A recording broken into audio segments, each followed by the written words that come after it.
दोस्तों, इंद्रप्रस्थ में राजस्व यज्ञ की तैयारियां होने लगी थीं।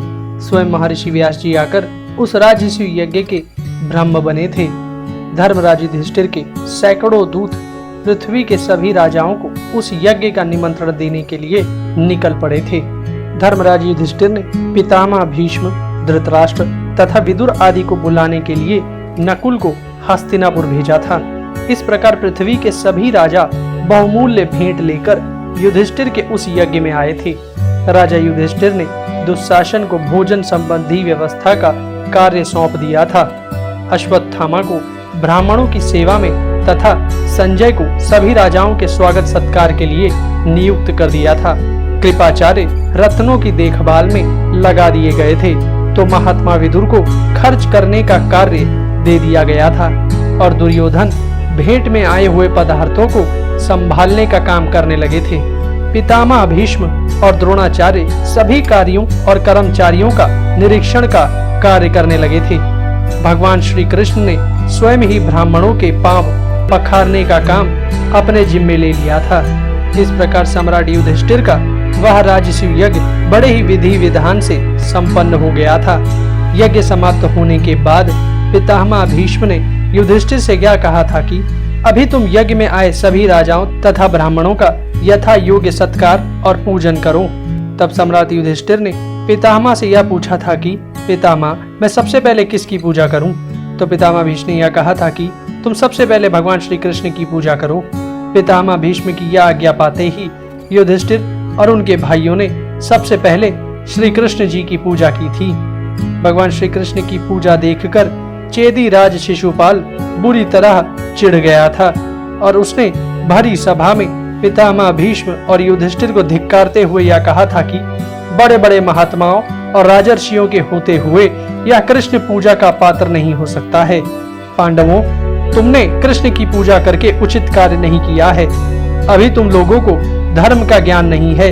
ये कृष्ण राजा नहीं है, फिर यह राजाओं के सम्मान का पात्र कैसे हो सकता है? और फिर यह आयु में भी तो सबसे वृद्ध नहीं है। यदि तुम लोग कृष्ण को आचार्य मानते हो तो भी द्रोणाचार्य की उपस्थिति में इसकी पूजा अनुचित है।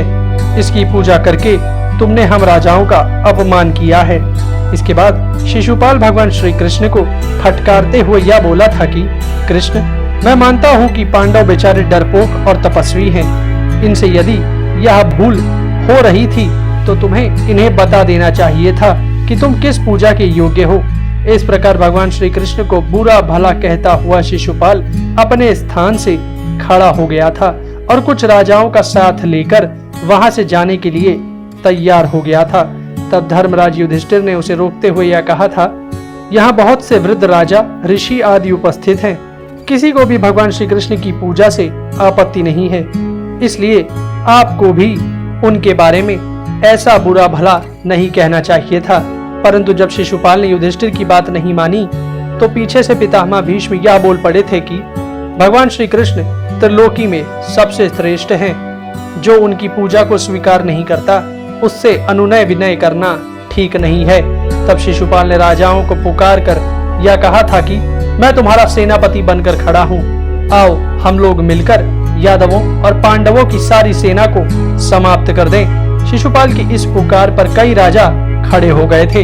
यह देख युधिष्ठिर ने पितामह भीष्म के पास आकर यह पूछा था कि पितामह, अब मुझे क्या करना चाहिए? तब भीष्म पितामह ने युधिष्ठिर से यह कहा था कि डरने की कोई बात नहीं है। भगवान श्री कृष्ण के चुप रहने से ही यह चिल्ला रहा है। भगवान कृष्ण अवश्य ही इसे मार डालेंगे। भीष्म की यह बात शिशुपाल ने सुन ली थी, इसलिए वह भीष्म के साथ साथ भगवान कृष्ण को भी बुरा भला कहने लगा था।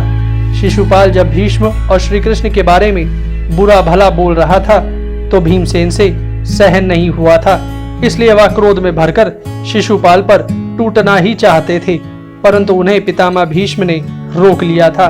भीम का यह रूप देखकर शिशुपाल पितामह भीष्म से यही कहने लगा था कि छोड़ दो भीमसेन को, मैं अभी इसे यहीं पर मार डालूंगा।